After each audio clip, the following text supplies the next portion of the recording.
इस गाड़ी को आप सिर्फ 60,000 रुपए की डाउन पेमेंट करके अपने घर लेके जा सकते हैं। जी हाँ, सिर्फ 60,000 रुपीज। दोस्तों आगे आप लोग वीडियो में बने रहिए, आगे मैं आप लोगों को सभी चीजें डिटेल में बताने वाला हूँ। नमस्कार दोस्तों, मेरा नाम है मयंक एंड आज की इस वीडियो में हम लोग बात करेंगे स्कोडा कोशाक के बारे में। एंड आज मैं आप लोगों को इसके बेस वेरिएंट की फाइनेंस की सारी जानकारी देने वाला हूं। दोस्तों आज मैं आप लोगों को बताऊंगा कि कैसे आप लोग इस गाड़ी को मिनिमम डाउन पेमेंट करके अपने घर लेके जा सकते हैं। बिल्कुल लोएस्ट अगर आप लोगों को डाउन पेमेंट करनी है तो वो कितनी होगी, वही सभी चीजें आज मैं आप लोगों को डिटेल में बताऊंगा। एंड एक चीज आप लोगों को और क्लियर कर दूं, ये जो वीडियो में आप लोग गाड़ी देख रहे हैं ये इसका टॉप एंड वेरिएंट है, लेकिन जो जानकारी आज मैं आप लोगों को देने वाला हूँ वो इसके बिल्कुल बेस वेरिएंट क्लासिक के बारे में देने वाला हूँ। तो जो भी मैं आज आप लोगों को प्राइसिंग वगैरह बताऊंगा वो सब इसके बिल्कुल बेस वेरिएंट के बारे में बताऊंगा, क्योंकि सबसे ज्यादा वही बिकता है इसका। एंड एक चीज और, अब आप लोग बोलेंगे कि भाई इसका जो फेसलिफ्ट आ चुका है ये पुरानी वाली गाड़ी क्यों दिखा रहे हो। दोस्तों ये वाली गाड़ी अभी भी शोरूम में अवेलेबल है। अगर आप लोग 2026 में इस गाड़ी को अभी भी खरीदना चाहते हैं, मार्च में अप्रैल में खरीदना चाहते हैं, तो ये गाड़ी आपको डेफिनेटली देखने को मिलेगी। तो इसी के साथ ही अब शुरू करते हैं आज की इस वीडियो को हम लोग फटाफट से। दोस्तों ये है स्कोडा कोशाक क्लासिक का बिल्कुल बेस वेरिएंट है, ये पेट्रोल मैनुअल ट्रांसमिशन के साथ। इस गाड़ी की एक्स शोरूम कीमत है मात्र 10,66,000 रुपए। इस गाड़ी पे आप लोगों को इंश्योरेंस पड़ेगा 27,900 रुपए का, जिसमें आप लोगों को 1 साल का कॉम्प्रिहेंसिव प्लस 3 साल का आपका थर्ड पार्टी रहेगा। सो टोटल 4 साल का इंश्योरेंस मिल जाएगा आप लोगों को 27,900 रुपए में। आरटीओ देखोगे, registration charges, road tax charges, तो 1,12,930 रुपए यहाँ पे आप लोगों को पे करने होते हैं। टीसीएस के यहाँ पे आप लोगों को 1% पे करना है, जो कि एक्स शोरूम का 1% रहेगा। 10,660 रुपए यहाँ पे आप लोगों को इसके पे करने होते हैं।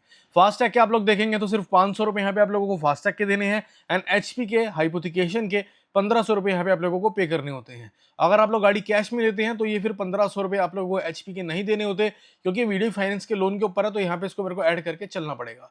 ये सभी चीजें टोटल करने के बाद ये गाड़ी आप लोगों को ऑन रोड देखने को मिल जाती है 12,19,490 रुपए की। ये है इस गाड़ी की ऑन रोड प्राइसिंग इन दिल्ली। इसके बाद डाउन पेमेंट आप लोग देखेंगे मात्र 60,975 रुपए की आप लोगों को यहाँ पे डाउन पेमेंट करनी है, जो कि दोस्तों मैंने लिया यहाँ पे 95% का लोन, जो कि थोड़ा सा मिलना मुश्किल होता है। दोस्तों मैं आप लोगों को पहले ही एक चीज क्लियर कर दूं, ठीक है, बहुत लोगों को भाई नहीं मिलता है, 90-95% तक गाड़ी फाइनेंस होती है। वो क्यों नहीं होती है? क्योंकि आप लोगों की जो प्रोफाइल होती है वो ठीक नहीं होती है, आपकी प्रोफाइल में कुछ ना कुछ कमी होती है। इसी वजह से शोरूम वाले आपको 90% 95% तक गाड़ी को फाइनेंस करके नहीं दे पाते। मैक्सिमम आप लोगों को जो लोन मिलता है दोस्तों वो 80 से 90% तक का मिलता है। लेकिन अगर आप लोगों की प्रोफाइल अच्छी है तो मैं गारंटी के साथ कह सकता हूँ आप लोगों को 90 से 95% तक का लोन इजीली मिलेगा। अगर आप लोग यहाँ पे 60,000 रुपए की डाउन पेमेंट कर देंगे, 12,19,000 में 60,000 माइनस कर दोगे तो 11,58,515 रुपए का आप लोगों का लोन अमाउंट बन जाएगा। ये जो अमाउंट है आप लोगों का फाइनेंस हो जाएगा, इस पर आप लोगों को ईएमआई किस्तें पे करनी होती है। अब दोस्तों ये जो 3 क्राइटेरिया हैं ये आप लोगों को फॉलो करने पड़ेंगे अगर आप लोगों को 95% तक का फाइनेंस इस गाड़ी पे लेना है तो। अब यहाँ पे आप लोग देखेंगे दोस्तों सिविल स्कोर। सबसे पहला क्राइटेरिया जो शोरूम वाले बैंक वाले आप लोगों पे लगा देंगे वो ये है कि आप लोगों का सिविल स्कोर 750 से 800 के बीच में होना चाहिए। ठीक है, 750 से 800, 700 से 750 नहीं, 750 से ऊपर होना चाहिए, और 800 हो तो ज्यादा बेस्ट है। दूसरी चीज, घर आप लोगों को अपना खुद का होना चाहिए, आप लोग रेंट पे किराए पे ना रह रहे हो। थर्ड चीज क्या है, आपकी मंथली इनकम की अगर मैं बात करूं तो वो करीबन 80 से 90,000 रुपए मिनिमम होनी चाहिए, जो हर महीने आपके बैंक अकाउंट में आती हो, चाहे वो जॉब के थ्रू हो चाहे वो बिजनेस के थ्रू हो। हर महीने आपके अकाउंट में 80 से 90,000 रुपए आपके बैंक स्टेटमेंट में रिफ्लेक्ट होने चाहिए। तो उम्मीद करता हूँ ये सभी चीजें आप लोग समझ गए होंगे जो मैंने अभी अब तक आप लोगों को बताई हैं। अब हम लोग बात कर लेते हैं ईएमआई के बारे में, किस्तों के बारे में बात। तो अगर आप लोग यहाँ पे डाउन पेमेंट कर देते हैं मात्र 60,000 रुपए की, एंड आप लोग करवाते हैं अपना 3 साल का लोन, आपकी 3 साल की किस्त आती है करीबन 36,570 रुपए की। 4 साल की आती है 28,555 रुपए की। 5 साल की आती है 23,770 रुपए की। 6 साल की आती है 20,590 रुपए की। और 7 साल की आती है 18,350 रुपए की। यही आप लोगों की हर महीने की किस्तें मात्र 60,000 रुपए की डाउन पेमेंट करने के बाद। अगर रेट ऑफ इंटरेस्ट की बात करूं तो वो मेरे लिए यहाँ पे 8.5% का, जो कि ज्यादातर प्राइवेट बैंक का रहता है।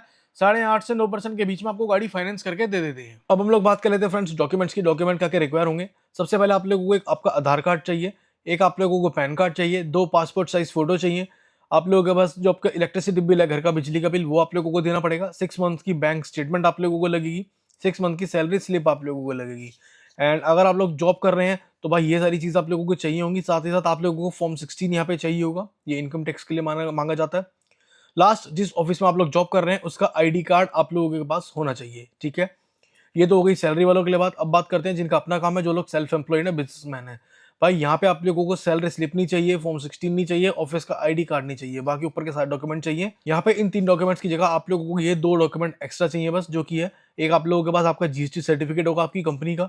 एक आप लोगों को 3 साल प्लस की आईटीआर आप लोगों को दिखानी पड़ेगी, जो कि फील्ड होनी चाहिए 3 साल से आप लोग भर रहे हो, ठीक है। तो ये बस सिंपल से डॉक्यूमेंट्स आप लोगों को रिक्वायर्ड होते हैं। तो दोस्तों ये वीडियो आप लोगों को कैसी लगी मुझे कमेंट करके जरूर बताएगा। आज मैंने आप लोगों को सारी जानकारी दे दी इस गाड़ी की प्राइसिंग एंड इसके फाइनेंस से रिलेटेड। अगर आप लोगों को वीडियो अच्छी लगी, इन्फॉर्मेटिव लगी हो, भाई चैनल को सब्सक्राइब जरूर से कर दीजिएगा। धन्यवाद।